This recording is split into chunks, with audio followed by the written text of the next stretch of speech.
పవన్ కళ్యాణ్ గారు విచారం వ్యక్తం చేశారు. ఆర్సీబీ విజయోత్సవ వేడుకలో ప్రాణ నష్టం సంభవించి దిగ్భ్రాంతికి గురిచేసింది.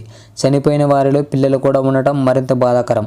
వేడుకలు ఇలా విషాదంగా మారడం దురదృష్టకరం. మృతుల కుటుంబాలకు నా ప్రగాఢ సానుభూతిని తెలియజేస్తున్నా. గాయపడిన వారు త్వరగా కోలుకోవాలని ప్రార్థిస్తున్నా అని ఆయన ట్వీట్ చేశారు. బెంగళూరులో విక్టరీ పరేడ్ జరుగుతుందనే విషయం తనకు తెలియదని ఐపీఎల్ చైర్మన్ అరుణ్ ధుమాల్ చెప్పడం గమనార్హం. తొక్కిసలాట ఘటనపై నిర్వాహకులను ఆరా తీయగా బయట ఏం జరిగిందో తమకు తెలియదని, ఈవెంట్ను వెంటనే రద్దు చేస్తామని హామీ ఇచ్చినట్లు తెలిపారు. మరోవైపు తొక్కిసలాటపై బీసీసీఐ స్పందించింది. ఈ ఘటన దురదృష్టకరమని, నిర్వాహకులకు మరింత పకడ్బందీగా ఏర్పాట్లు చేసి ఉండాల్సిందని బీసీసీఐ సెక్రటరీ దేవజిత్ సైకి అన్నారు.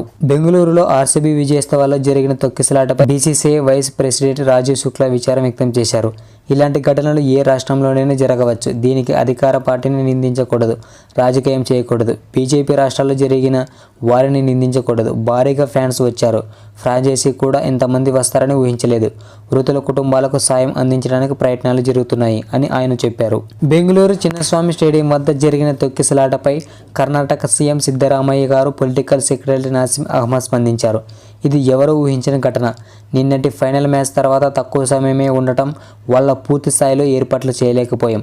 సాధ్యమైనంత చేశాం.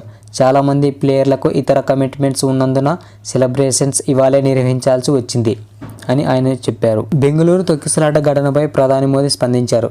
ఇది చాలా హృదయ విదారక ఘటన. మృతుల కుటుంబాలకు ప్రగాఢ సానుభూతి తెలియజేస్తున్నా. తొక్కిసలాటలో గాయపడ్డ వారు త్వరగా కోలుకోవాలి. మృతుల కుటుంబాలకు 2 లక్షలు, గాయపడ్డ వారికి 50,000 సాయం చేస్తామని వెల్లడించారు. అటు బెంగళూరు ఘటనలో పలువురు మృతి చెందడం బాధాకరమని ఏపీ సీఎం చంద్రబాబు గారు దిగ్భ్రాంతి వ్యక్తం చేశారు. మృతుల కుటుంబాలకు సంతాపం తెలియజేశారు. బెంగళూరు తొక్కిసలాట ఘటనపై తనను షాక్ గురి చేసింది కర్ణాటక సీఎం సిద్ధరామయ్య గారు వెల్లడించారు. ఈ ఘటనలో 11 మంది మృతి చెందగా 33 మంది గాయపడ్డారని ప్రకటించారు. మృతుల కుటుంబాలకు 10 లక్షల పరిహారం అందిస్తామని తెలిపారు. గాయపడ్డ వారికి ఉచితంగా వైద్యం అందిస్తామని చెప్పారు. స్టేడియం సామర్థ్యం 35,000 అయితే 2 లక్షల మంది వచ్చారని, వారిని అదుపు లేక చేయపోయినట్లు తెలిపారు. బెంగళూరు తొక్కిసలాట ఘటనపై బీజేపీ విమర్శలకు సీఎం సిద్ధరామయ్య గారు కౌంటర్ ఇచ్చారు.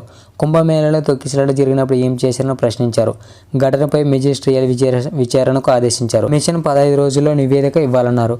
దీనిపై రాజకీయం చేయాలనుకోవడం లేదని, అలాగని సమర్థించుకోవడం లేదని తెలిపారు.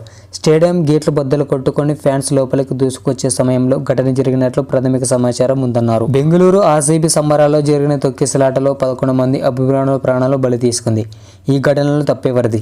బాధితులు ఎవరనే ప్రశ్నలు తలెత్తుతున్నాయి. తండోపతండాలుగా తరలి వచ్చిన హద్దులు లేని అభిమానులదా?